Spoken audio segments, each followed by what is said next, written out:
Bonjour, vous souhaitez intervenir sur les marchés financiers de manière simple et efficace?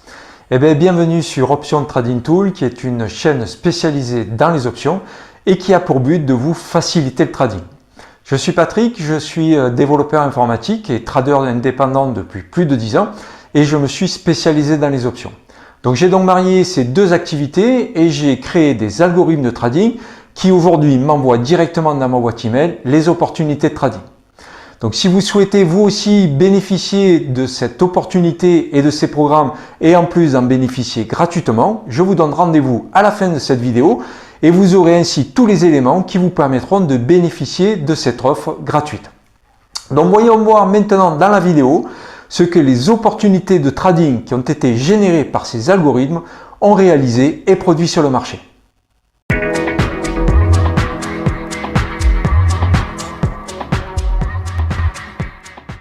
Du côté des marchés, donc l'ouverture ici de lundi au plus bas a finalement amené à avoir une semaine haussière, mais qui n'aura pas évidemment été suffisante pour compenser la baisse vertigineuse qu'on a connue donc la semaine dernière et qui a évidemment amené les programmes informatiques à ouvrir des positions avant sur le marché donc haussier et qui a dû supporter cette baisse vertigineuse. Donc la hausse qu'on a connue dans la semaine n'aura évidemment pas été suffisante pour ramener donc les programmes dans des positions bénéficiaires.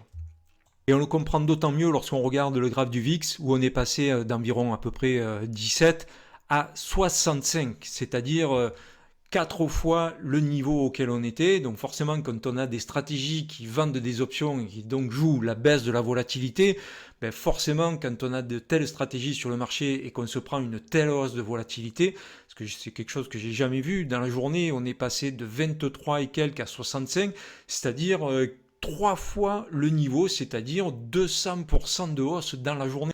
Et si on regarde maintenant le VIX dans la périodicité hebdomadaire, on voit que le niveau donc de 65 a été atteint dans l'histoire du VIX une fois et deux fois, et ils viennent de l'atteindre pour la troisième fois uniquement et sur un chart donc depuis 1993. Donc à situation exceptionnelle pour les programmes qui, nous allons le voir, n'ont pas une très très belle figure quant à l'equity curve de la semaine qui vient de s'écouler. Du côté des secteurs maintenant, donc voilà, la semaine confirme ce que nous avions vu la semaine dernière, à savoir que donc les communications et services qu'on peut apparenter à des technos, puisque ça comprend Amazon, Google, ce genre d'entreprise, a été mise à mal et continue à l'être, même si on a une remontée sur le courant de la semaine, à voir évidemment ce que ça va donner dans l'avenir, mais si on regarde les secteurs qui sont aujourd'hui à la hausse, et comme je l'avais montré la semaine dernière, on peut s'attendre à ce qu'il y ait évidemment une rotation sectorielle parce que le marché, a priori, semble anticiper donc une récession à venir. Les cycliques sont également mis à mal. Seul donc le secteur des défensives, toujours dans le cadre d'une anticipation de récession, forcément on va vers les secteurs défensifs. L'énergie s'est un petit peu repris, on est revenu proche de la moyenne mobile. Les financières, après être passées sous leur moyenne mobile, tentent de revenir au-dessus. Le secteur de la santé, lui, a repris un petit peu de vigueur. L'industrie reste stagnante toujours dans son range qui est ici. Le real estate, lui, continue il est en train de consolider sur sa hausse, mais a priori, le secteur est à la hausse. Les technologiques ont pris le chemin, a priori, de la baisse. Et les utilities, quant à elles, confirment leur volonté haussière. Du côté donc maintenant de l'equity curve et des statistiques, donc on voit que sur la semaine qui vient de s'écouler, nous avons eu donc 103 opérations qui se sont clôturées pour un taux de réussite de 45% et un retour sur investissement de moins 19,8%, soit quasiment moins 20%. Et l'equity curve est évidemment, quant à elle, à l'image de ce que nous venons de voir en termes de statistiques, à savoir qu'elle est largement baissière, alors majoritairement sur le début de la semaine, et ensuite, en fin de semaine, une légère petite hausse, une petite reprise qu'on peut comprendre par rapport à la hausse qu'a connue la semaine qui vient de s'écouler.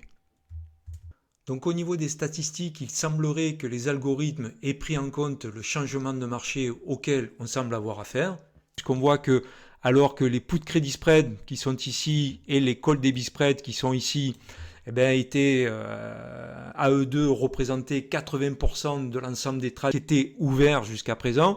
On voit que là, ils sont descendus à 64%. Que les puts credit spread sont passés majoritaires par rapport au call debit spread, alors que les call debit spread qui sont principalement haussiers sont venus en réduction, puisqu'eux ils étaient plutôt autour de 40-45%, ils sont venus à 21%, donc a priori les algorithmes ont pris en compte le changement de marché. On voit que au niveau des pertes, ce sont malgré tout les puts credit spread qui sont majoritaires, alors qu'avant c'était plutôt les call debit spread qui étaient autour de 65%, et ils sont dans le courant de la semaine là qui vient de s'écouler passés à 41%. On peut également comprendre que les puts credit spread pour la hausse de volatilité dont on a parlé tout à l'heure, forcément, c'est pas favorable pour eux. Ça aurait plutôt été pour les call debit spread, puisque eux, acheteurs d'options, sont plutôt favorables à une hausse de la volatilité, à part que eux, ils sont aussi, que normalement, quand on assiste à une hausse de la volatilité, c'est parce que les marchés vont à la baisse, donc forcément, la hausse de la volatilité ne compense évidemment pas la baisse du marché par rapport au call debit spread. Mais en tout cas, on voit que les puts credit spread sont majoritaires en termes d'ouverture de trade, contrairement à ce qu'on a assisté jusqu'à présent. Donc on voit que au niveau des gains, ce sont les strangle buy qui sont majoritaires en termes de génération de gains. Et ça, là, par contre, on peut le comprendre, puisque en fait, un strangle buy, ça achète un call et ça achète un put, donc ça joue un décalage du marché. Et là, évidemment, dans la mesure où on a eu de gros décalages de marché, forcément, les strangle buy sont passés majoritaires en termes de génération de gains.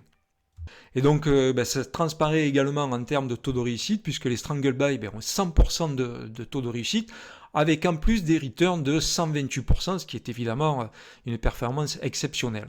Et là, au niveau des puts debit spread, c'est plutôt surprenant, puisque dans le marché, alors qu'il est baissier, même si la semaine a été haussière, on a 100% de trades perdants, probablement qu'ils ont dû s'opérer sur des valeurs défensives. Du coup, effectivement, là, ils n'ont pas été en accord avec ce qui se passe réellement sur le marché. Les call debit spread, quant à eux, il y a 95% de taux d'échec. Là, on peut le comprendre, évidemment, compte tenu de la nature du marché. Au niveau des strangles, la volatilité semble avoir été malgré tout favorable au strangle, en tout cas à son taux de réussite, puisqu'on a un taux de réussite de 66%, ce qui n'est pas non plus extraordinaire, puisque sur des strangles, normalement, on peut espérer avoir des taux de réussite plutôt autour de 75%, mais on est à 66%. Par contre, en termes de ratio gain et perte, forcément, dans la mesure où ce ratio est nettement supérieur au ratio taux de réussite, taux d'échec, globalement, les strangles ont généré des pertes sur les equity curves. Les Iron Condor, on est dans la même situation, avec en plus un taux de réussite qui n'est que de 50%, et avec en plus des pertes qui sont largement supérieures aux gains lorsqu'ils sont occasionnés, donc forcément on est en perte. Et pour ce qui est des puts credit spread, c'est la même chose, on est, alors qu'avant on était avec des taux de réussite qui étaient plutôt autour de 85%, on a divisé par deux puisqu'on est passé à 44% de taux de réussite. Donc on est passé en dessous de la moyenne, et en plus avec des pertes occasionnées nettement supérieures aux gains occasionnés lorsque les trades occasionnent des gains. Alors tout ce que nous venons de voir se traduit également de manière très claire sur la distribution des gains et des pertes, puisqu'on voit qu'on a quand même une majorité des trades qui sont perdants, et comme on peut le voir, en fait, les trades perdants sont dans la quasi-totalité des cas, en tout cas une bonne partie, perdent 100% du montant investi sur les marchés. Et on a quelques beaux gains au niveau des gains, mais qui évidemment sont trop peu nombreux pour venir compenser la distribution qu'on peut constater au niveau des pertes. Donc si on met maintenant en perspective ce qui vient de se passer sur la semaine par rapport à l'equity curve depuis le début de la mise en production, donc on voit que il n'y a pas péril à l'en demeure, même si effectivement là la semaine qui vient de se passer a été compliquée. Et je pense que si le marché continue à aller dans le sens dans lequel il semble vouloir aller, à savoir plutôt vers une baisse, ça va très certainement pas arranger la situation. En tout cas, il y a encore un certain nombre de pertes latentes qui vont déboucler, donc forcément je ne m'attends pas à ce que la semaine à venir soit une semaine positive, puisque bon nombre des opérations qui vont être débloquées vont probablement, je pense en tout cas, l'être à la baisse. Donc on voit ici que la semaine qui vient de s'écouler plus la semaine d'avant commence à entamer justement la hausse de l'equity curve. Donc à voir ce que ça va donner dans le futur, mais pour l'instant, il n'y a pas de quoi on va dire paniquer, puisque en termes de drawdown, le plus gros drawdown qu'on ait jusqu'à présent connu se situe à ce niveau-là, et il était quand même nettement plus profond que ce que nous voyons aujourd'hui, mais qui est en cours de construction et qui donc n'est pas terminé. Un drawdown n'est terminé qu'à partir du moment où le sommet qui a précédé a à nouveau été cassé. Donc on voit ici que par exemple le sommet qui était ici avant le début de la baisse de l'equity curve a finalement été cassé ici, et donc on peut considérer que ce point bas est effectivement le mass drawdown atteint. Là le sommet est ici, et c'est lorsque nous aurons cassé à nouveau ce sommet que l'on connaîtra le drawdown de la période que nous sommes en train d'entamer ici. Donc, vous aspirez à la liberté financière, mais vous ne souhaitez pas y consacrer la totalité de votre temps? Profitez de centaines de stratégies backtestées sur plus de 8 ans d'historique, et tous les jours, recevez dans votre boîte email les opportunités générées par ces stratégies. Ainsi, dans votre boîte email, vous recevez des fiches claires et détaillées. Vous savez quand, le jour où vous recevez l'opportunité, vous savez quoi, le ticker, ici NVDA, vous savez le type de stratégie que vous devez ouvrir, ici un long call debit spread, les strikes que vous devez acheter et le strike que vous devez vendre, et vous connaissez également la date d'échéance pour laquelle le trade doit être ouvert. Et vous avez également la totalité des statistiques de la stratégie, qui comprennent aussi bien les informations durant les périodes de backtest que durant la période de mise en production, puisque toutes les stratégies ont été mises en production en réel sur le marché. Ainsi, vous avez toutes les informations qui vous permettent de prendre une décision claire, nette et précise. Si vous êtes intéressé, inscrivez-vous dans le lien qui est en description et bénéficiez d'un mois totalement gratuit durant lequel vous pourrez profiter pleinement de tous les outils qui sont mis à votre disposition sur la plateforme, et bien sûr, vous recevrez directement dans votre boîte email toutes les opportunités du jour. Vous bénéficierez également d'une heure de coaching avec moi, de sorte à me poser toutes les questions que vous souhaitez. Et bien sûr, je vous formerai à l'utilisation de la plateforme afin que vous ne perdiez pas de temps à son utilisation et sa compréhension, et que vous puissiez ainsi bénéficier directement des opportunités qui vous seront proposées et les mettre à profit sur le marché. Donc n'hésitez pas, inscrivez-vous, testez et jugez par vous-même.